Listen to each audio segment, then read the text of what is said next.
'Tis cheapening my art. It's the art of the future.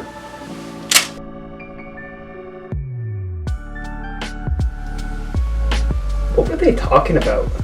The camera!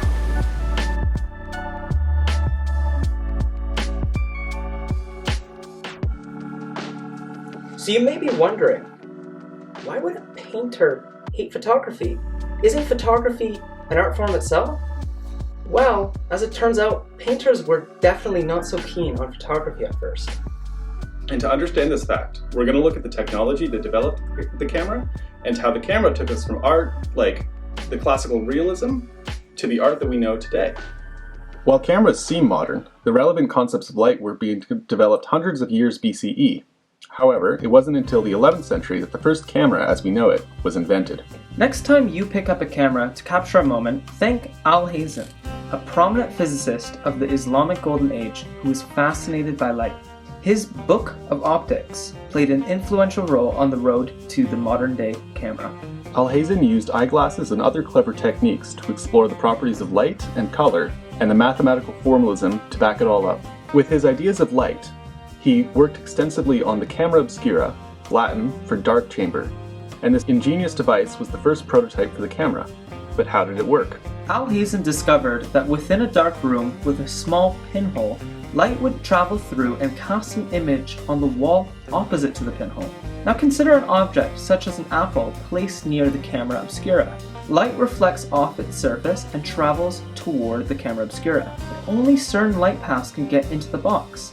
We see that light that travels from the top of the apple is projected to the bottom of the wall and vice versa. Therefore, with enough light, a clear image of the apple will form within the dark box, but it will be upside down. Following this groundbreaking discovery, artists ended up using this to trace images, speeding up the artistic process and changing what it meant to capture an image. Remember though, that the image produced by the camera obscura is upside down, so you'd have to flip it. And the camera obscura became quite widespread. And what I have here today is just a camera obscura made out of a cardboard box. You might have seen this if you ever tried to look at an eclipse. An eclipse viewer is the same thing as a camera obscura. If I look through this though, and try and capture an image, I'll have to have that image be still, or at least find somebody willing to sit long enough for me.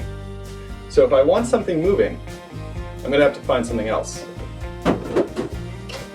And for that, we need chemicals!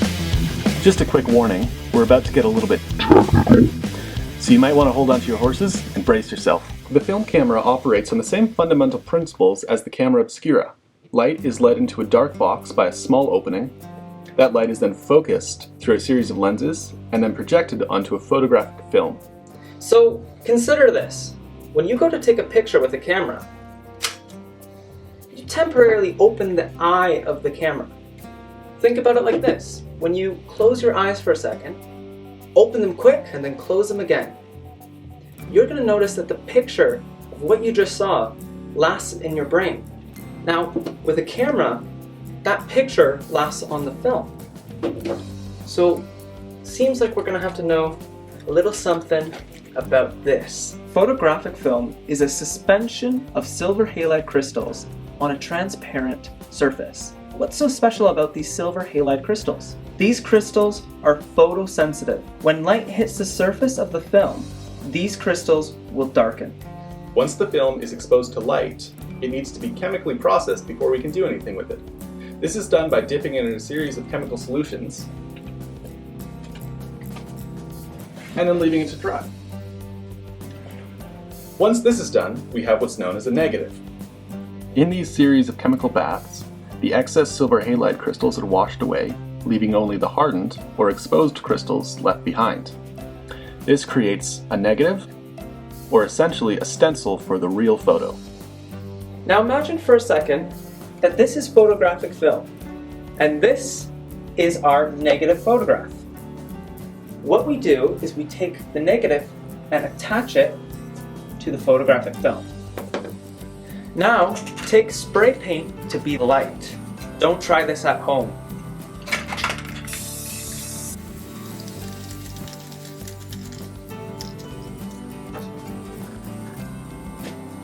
We now have a photograph where The dark spots are now the bright spots.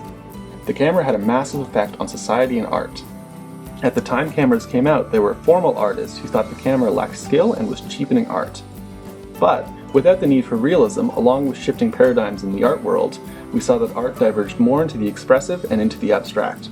The camera became its own form of art, photography, one that had just as much humanity and emotion as the realism before. We see that the development of the camera had a huge cultural impact on our world. As scientists, it's important to remember that technology is not an isolated pursuit and has unbreakable ties to the world around us. That's right. So join us next week for the effect of on the music industry.